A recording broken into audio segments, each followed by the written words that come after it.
We're getting new information about the 16-year-old from Fayetteville who was taken to Kentucky by a 35-year-old man.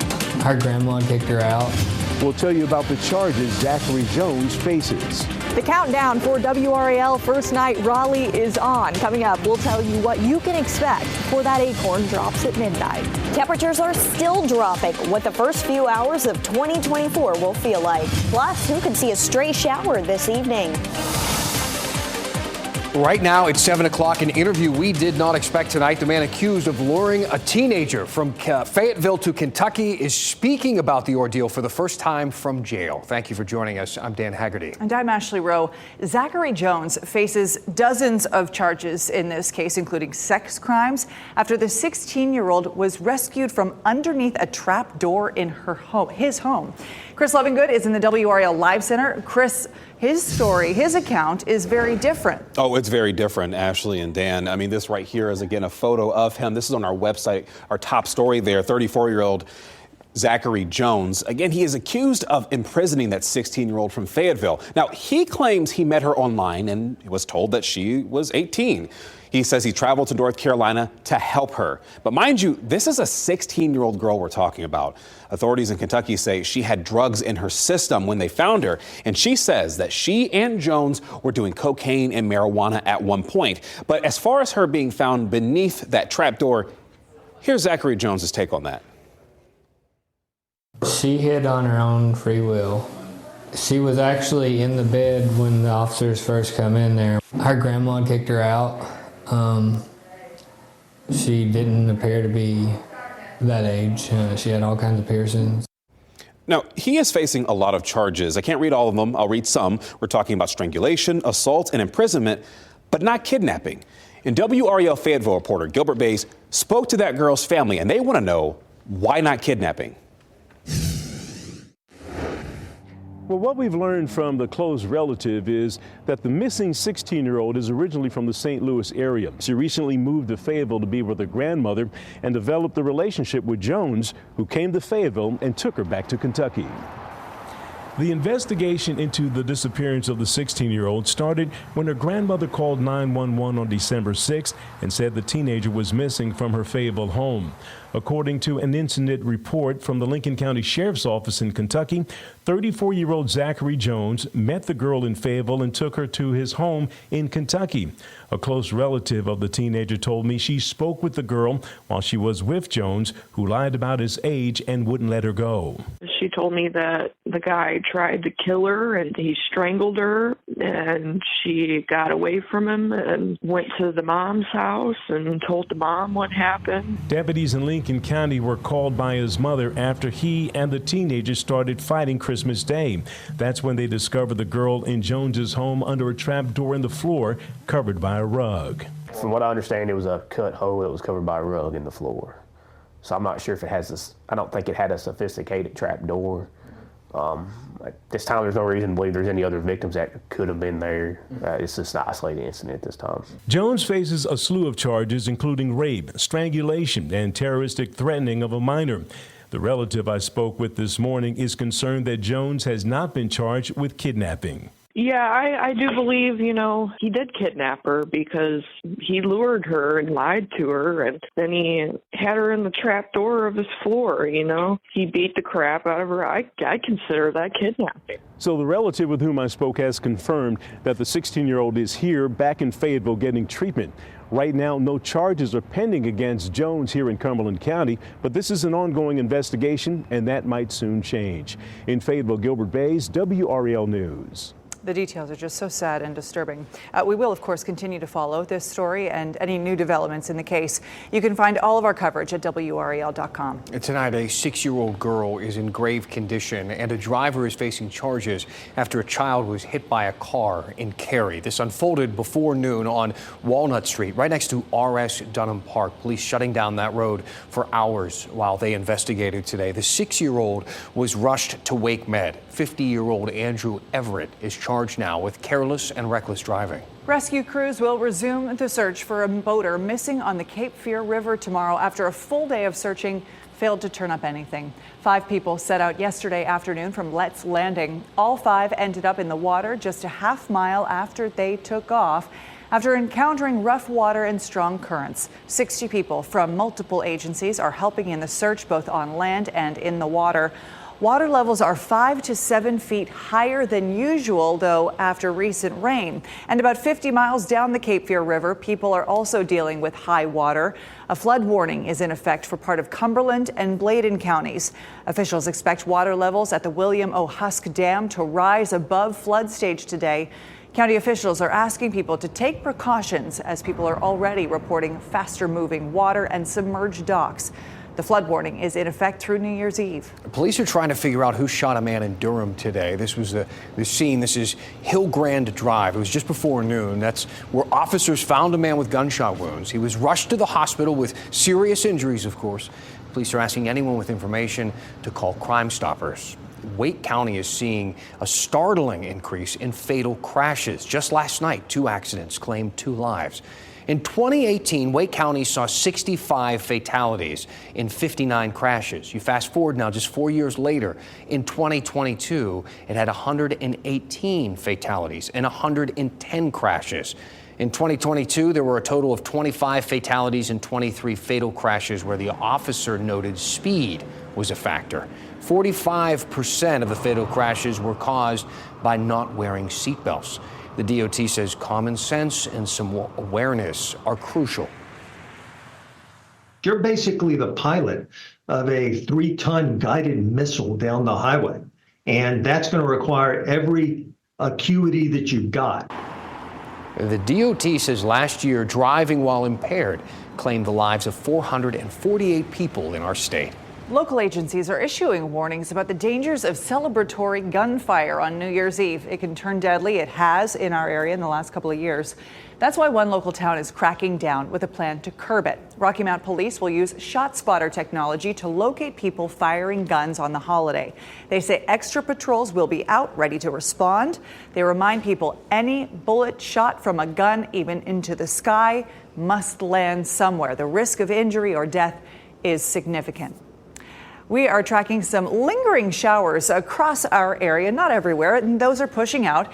And then the big story is the dropping temperatures. We're going to see some freezing temperatures to start your New Year's Eve weekend. Meteorologist Kat Campbell in the WRAL Severe Weather Center with our weekend details. Kat. It's going to be cooling down into the 50s, but at least we're not going to see the rain. We have had some showers tonight that have moved through the triangle. They are dissipating as they continue to move east, and that's why I only had a chance of rain through 8 o'clock in the forecast. But right now we're seeing the rain clear out of Granville County, moving toward Vance County and part of Franklin County. We'll continue to see this activity sweep to the east. Not much else out there on the dual Doppler 5000 radar. So we will continue to dry out, but this system is going to continue to move east and the cooler air will follow, enough so to even see some snow in the higher elevations of the North Carolina mountains. We're not expecting that here locally, but we're going to dip down into the 50s for the weekend. 51 on Saturday, 55 for New Year's Eve. It ends up being a beautiful day if you have plans outside on Sunday, but we will see temperatures cool to about 40 degrees at midnight. I'll have a closer look at your town-by-town lows for the coming nights coming up. Okay, Kat, we'll layer up that night. Thank you. The countdown is on to WRAL First Night Raleigh, 2 days away. This is the largest New Year's Eve celebration in eastern North Carolina. It is always a blast. WRAL's Heidi Kirk spent the day in downtown where organizers are in that home stretch of preparation. I'm new to the city, but I've been hearing things about WRAL First Night Raleigh pretty much since I moved here. Now, just days from now, these streets are going to be flooded with tens of thousands of people here for that event. Take a look at your screens. You're going to see some footage from years past. Here's what you can expect. The event starts at 2 p.m. on Sunday. There will be musical performances, children's activities, all leading up to the big acorn drop at midnight. There will also be 6 indoor events, and tickets for that are on sale now. We spoke with the creative director for WRAL First Night Raleigh, who says the event brings energy downtown. It's going to feel like all of Raleigh is here, and then all their friends from everywhere else in North Carolina have come with them. It is just this incredibly energetic scene, and that's what we love about it, because no matter what you're doing on first night, everybody wants to end up at the Acorn Drop. It's so popular, we do it twice. Now, if you've been here in years past, you'll probably remember that Ferris wheel. It actually goes right here, and don't worry, it's going to be back this year. They're actually putting it up tomorrow around 9 a.m. Heidi Kirk, WRAL News in Raleigh. And so it begins, and we are your home for WRAL First Night Raleigh. If you want to watch from your couch, hey, we invite you to do so. Expanded coverage of all the fun starts Sunday at 10 p.m. on Fox 50. Our coverage will continue straight through midnight, and that Acorn Drop and the beautiful fireworks that follow. You can also watch the Acorn Drop on WRAL. That's going to be right after Sunday Night Football. I got to tell you, the Ferris wheel, the idea of having the Ferris wheel going, all the beautiful lights, and then the music going on as well, that sounds pretty magical. A sea of people. Yeah. It's amazing. Still ahead, some big names are ready to take wagers when mobile sports betting begins in our state. We'll explain where things stand and which companies are betting on sports fans here. Plus, as we prepare to ring in 2024, we are looking back at some of our most talked about topics of the year. We go in depth one more time before we say goodbye to 2023.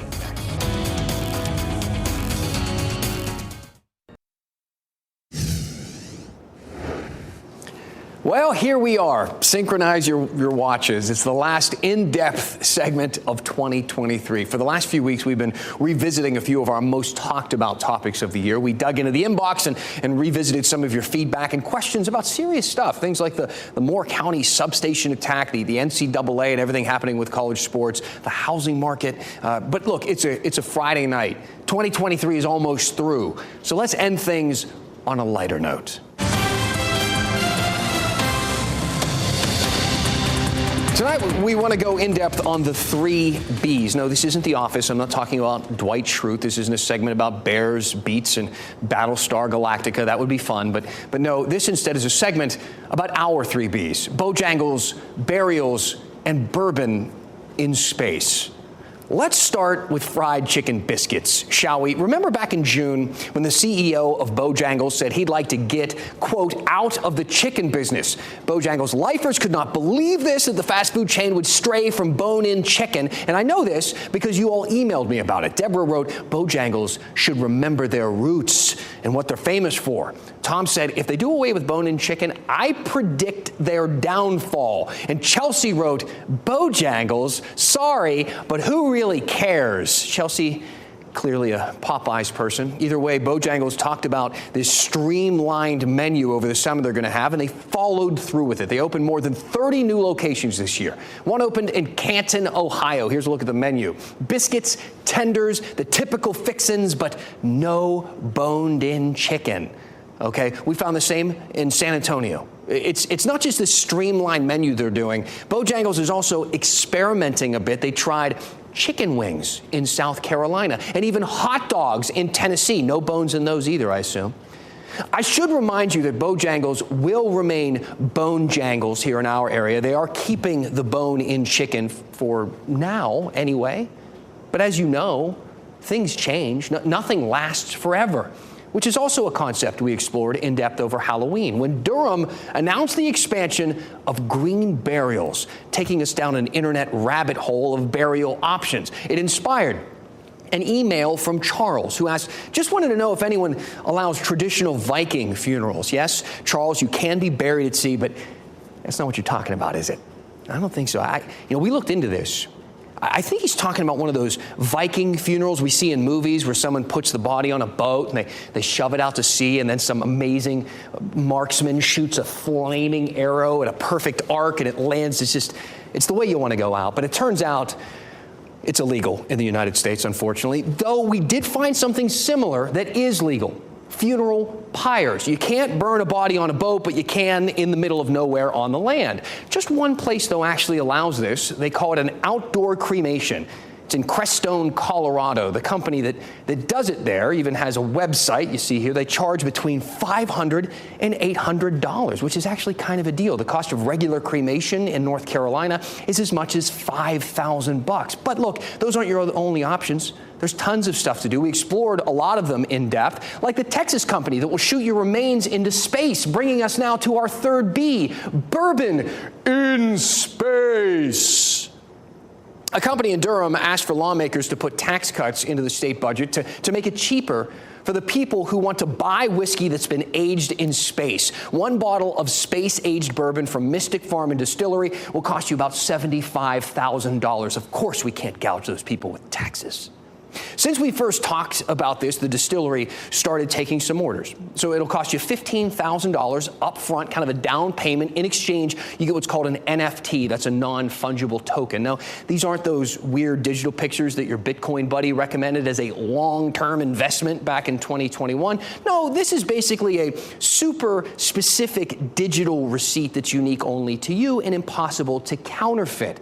The distillery then goes on to talk about shipping you what they call a cold wallet and getting codes from Etherscan. And you're probably going, Dan, this is over. What are you talking about? It's over my head, which I completely understand.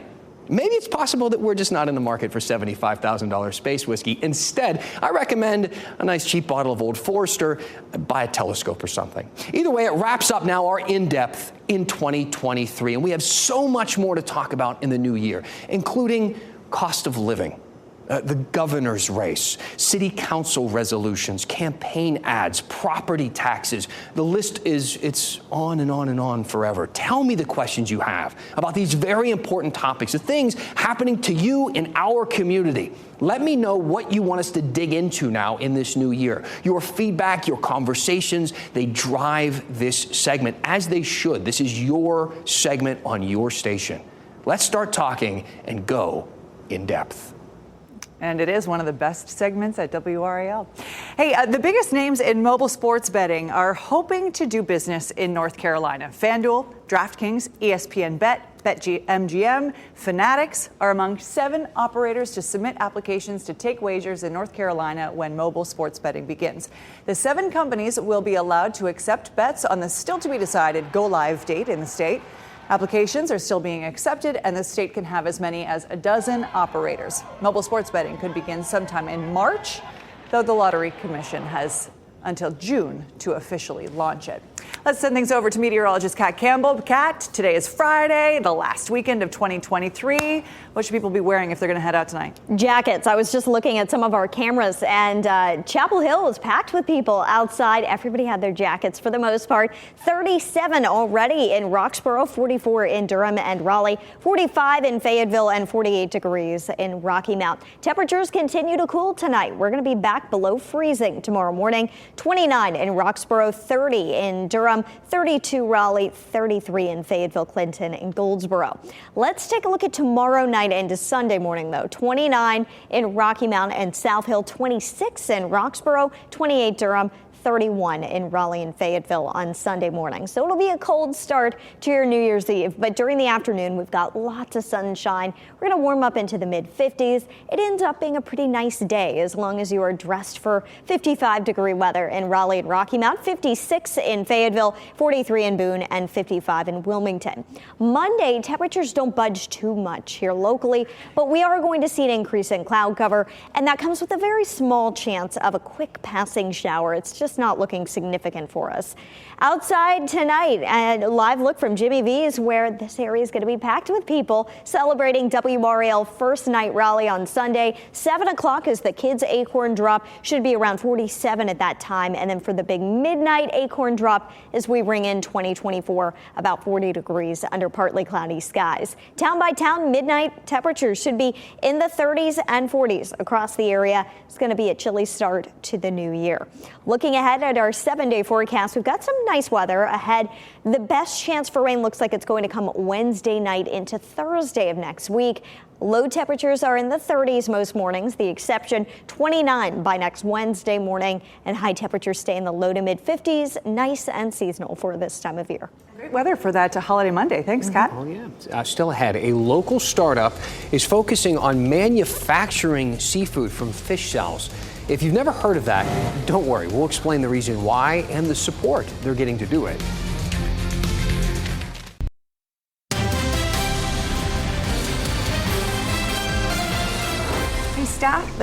Steps are being taken to protect a popular bald eagle that calls the North Carolina Aquarium at Fort Fisher home. They're relocating Maverick from its open-air exhibit to a temporary habitat to protect him from bird flu. Caretakers say cases have been popping up among wild birds in eastern North Carolina. The aquarium's bald eagle has not shown any symptoms, which is good, but they want to keep it that way. It's unclear when Maverick will return to his exhibit. This is so interesting. There's a startup focused on manufacturing seafood from fish cells, and it's getting a big boost. Atlantic Fish Co. says it has secured a $100,000 loan from the NC Biotech Center. The company's cultivated protein technology, as it's called, it's touted as clean and ethical, real seafood free of plastics, mercury, and antibiotics. Atlantic Fish launched in 2020 with a mission to ensure food security sustainably. The science behind food nowadays. It's It's remarkable. Yeah. A Chatham County man celebrating a big lottery win to start the new year. Not bad. Congrats. Nicholas Parker's $5 Carolina Panthers scratch-off scored him $200,000. He bought it at a Sheetz in Fuquay Arena. Parker claimed his $142,000 cash prize today. Got a big check there. Two $200,000 prizes from the Panthers scratch-off game have not been claimed yet, so hey, check your tickets. You could be the lucky winner. That always fascinates me, just that there is so much money sitting in someone's living room, just I know, untouched. in the couch they have cushions. No idea, exactly. Oh boy. So our crews found people buying their Powerball tickets this morning. The jackpot has climbed to nearly $800 million. You can watch the drawing live on WRAL tomorrow night, right before our 11 o'clock news. You know what? It would be. I would not mind kicking off 2024 with just a couple $100 million. That would be just a quick, not too quick bad. couple $100 What's wrong with that? No problem. Well, good luck to all of you at home. Huh? Thanks for making WRAL your choice for local news. Our next newscast is at 10 o'clock on Fox 50. We'll see you back here on WRAL for our news at 11. Shot at Chapel Hill, looking nice tonight.